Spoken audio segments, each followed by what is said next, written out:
Hi everyone, I'm MaryAnn. I'm a visual artist and voice coach from Singapore, currently in Singapore, and welcome to day 39 of my 100-day vlog series. So this is a daily vlog project where I share what I've learned about the creative process, the artist's life, about this journey of personal growth and evolution that I'm on, about pursuing your passion, manifesting your dreams, finding meaningful and worthy purpose in your life. So if you have questions relating to any of these, feel free to ask them in the comments below, or you can directly message me through any one of my social media links, which are also in the write-ups attached to these videos.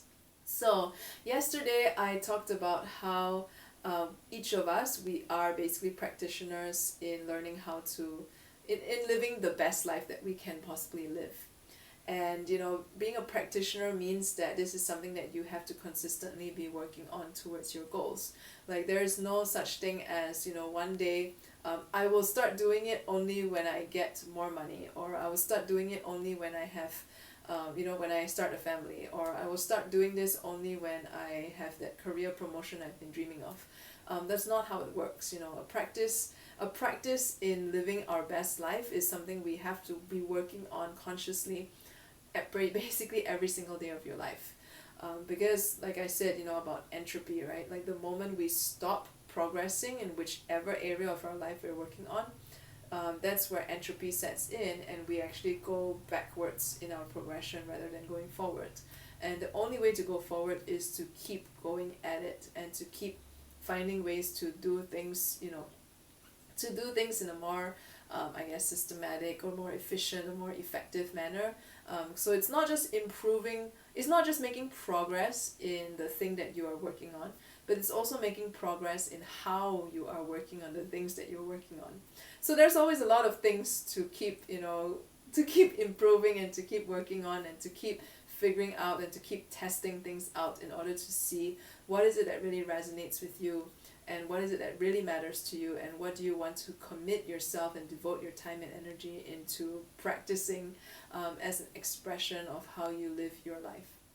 And once again, just like how your life is really unique and how we are here to live the very best life that only you and only each of us can live, and nobody else can live that life for you.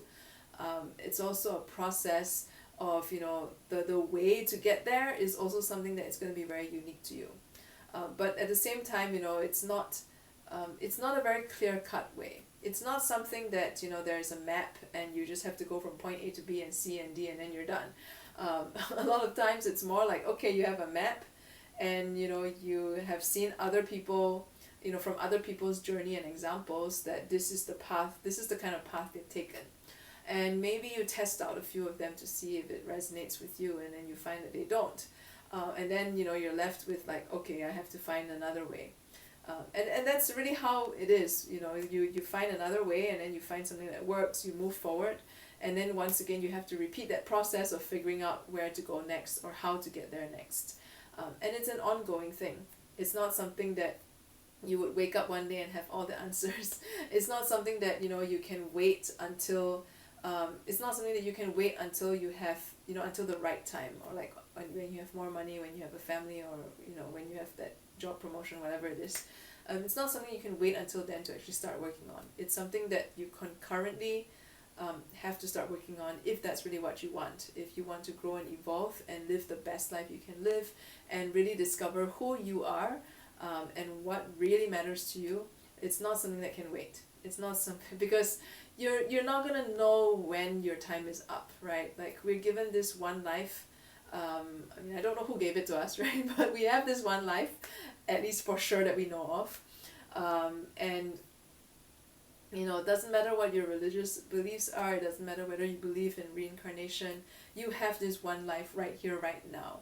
And if you really want to grow and evolve yourself, and want to discover who you really are, and want to, if you have this burning question inside, where you're asking yourself constantly, like, is there more to life than the rat race, or your job, or finding a partner, starting a family, making money, buying a big house?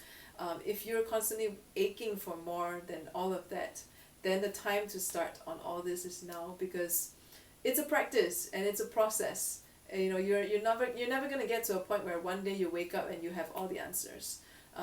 You know, a lot of times epiphanies, well, I would say, you know, when you wake up one day and have all the answers, that would be likened to an epiphany. Epiphanies happen because the person has been consistently pushing and searching and seeking for an answer. You know, epiphanies happen because they have been cultivating a certain level of awareness about themselves. Epiphanies happen because this person has been practicing, you know, and they have been in that practice of pushing themselves past their comfort zone. You know, they have been in that practice of you know, recording down the stuff that has happened to them and building their awareness and building their data about themselves as a result. And somehow one day, the different things that you are working on and the different things you're practicing and the different pieces that, you know, you're trying to piece together somehow will just fall into place. And that's where the epiphany happens. That's when you get a major realization about yourself. And you know, this happens only because you have already been doing that work leading up to that. It's the same for, you know, an artist. If you want to create a series of paintings, for example, but you have no idea as to where to even begin, the only way you can get to create that entire series or have an awareness of what this series is that you show up every single day at the studio and you make work and you make, you know, something, or you sketch or you draw or you paint or whatever until something clicks and something falls into place. Like, that doesn't happen just, you know, inspiration doesn't happen just like that. Well, inspiration is something that, you know, sometimes it comes in a huge wave and it kind of like hits you in the face. But I think a lot of times, you know, that kind of inspiration that hits you in the face is a product of you having already spent that time trying to figure stuff out and experimenting and exploring and seeking and you know, putting things together and trying out different things. Like, that's when the inspiration strikes and it hits you in the face, is because you've already been working up to that. If you're looking for inspiration in your life, if you're looking for an epiphany, that only comes about because you have been consistently challenging your comfort zone and challenging your boundaries and pushing yourself in that certain direction towards growth and evolution of yourself and growing your awareness at the same time. So it's really a lifelong practice, I would say, but I do believe it is a worthwhile one, even though it is very dramatic and very crazy at times. But you know, I think this is life and this is what life is about, and I think it's worth it. So if you're someone who is seeking that kind of growth and evolution and progress in your own life, you know, and in figuring out who you are and discovering more about yourself, feel free to chat with me. The ways to get in touch with me are in the write-ups attached to these videos. You can also ask me questions in the comments. And if you like these videos, subscribe to my YouTube channel or like my Facebook page, wherever you're seeing this on. And I will see you tomorrow.